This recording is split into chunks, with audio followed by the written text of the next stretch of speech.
Prem developers and construction जत आनंदाची सुरुवात करा आजच आपल्या हक्काचे घर प्लॉट बुक करून संपर्क कृष्णात कोळी सर मोबाईल नंबर 9423810208 73 66 08 88।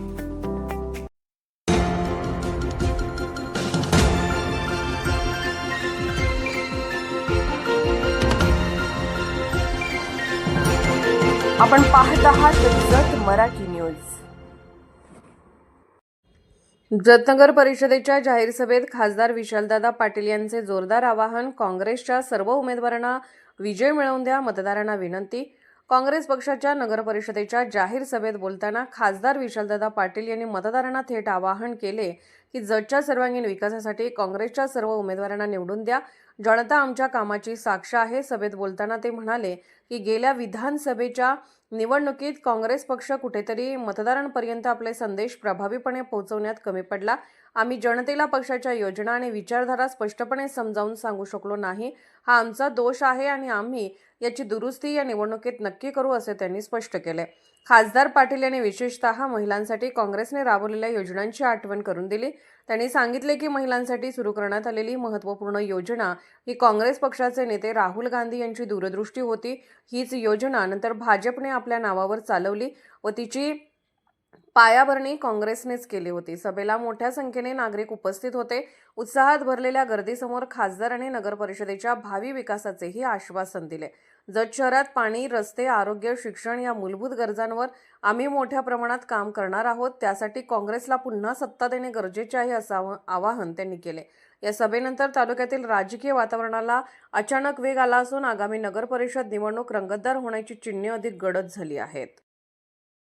या ठिकाणी सोबत घेऊन लढतायत त्या सर्व उमेदवारांचे सर्व कार्यकर्ते या ठिकाणी तुम्ही सगळेजण जवळजवळ सकाळी 10 वाजल्यापासून या ठिकाणी काँग्रेस पक्षावर प्रेम असल्यामुळे इथं आलेला आहात आणि सकाळपासून थांबलेला आहात हे जी पुरेपूर जाणीव आम्हाला असल्यामुळे मी तुमचा खूप वेळ या ठिकाणी घेणार।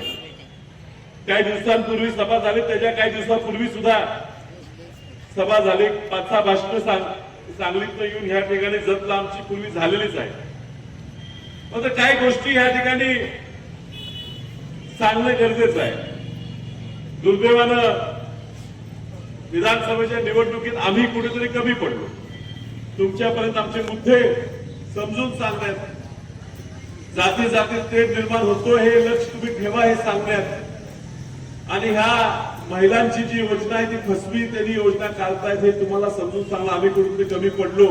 पण या ठिकाणी विरोधी पक्षाचे आमदार निवडून आले आणि ह्या आमदारांनी जत मतदारसंघाचं नाव चांगलं करायचं ऐवजी अत्यंत खालच्या पातळीवर जी वडीलधारी आहे, ज्यांना आपण जी जुनी लोक आहेत, वसंतदादांसारखी, राजाराम बापूंसारखी, अशा लोकांबद्दल अगदी खालच्या पातळीवर जाऊन टीका केल्यामुळे स्वतःची तर बदनामी करून घेतलीच, पण लोक विचारत होते कोण हा व्यक्ती आहे, कुठला आमदार आहे।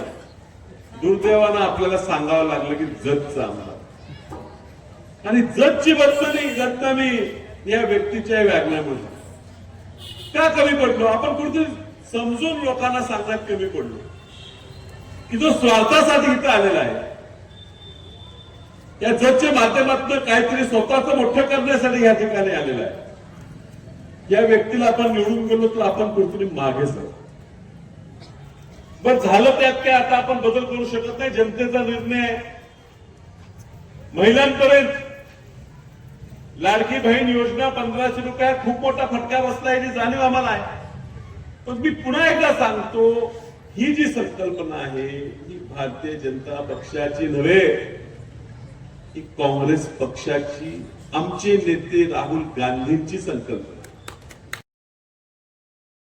जत मराठी न्यूज चॅनलला लाईक करा, शेअर करा आणि सबस्क्राईब करा।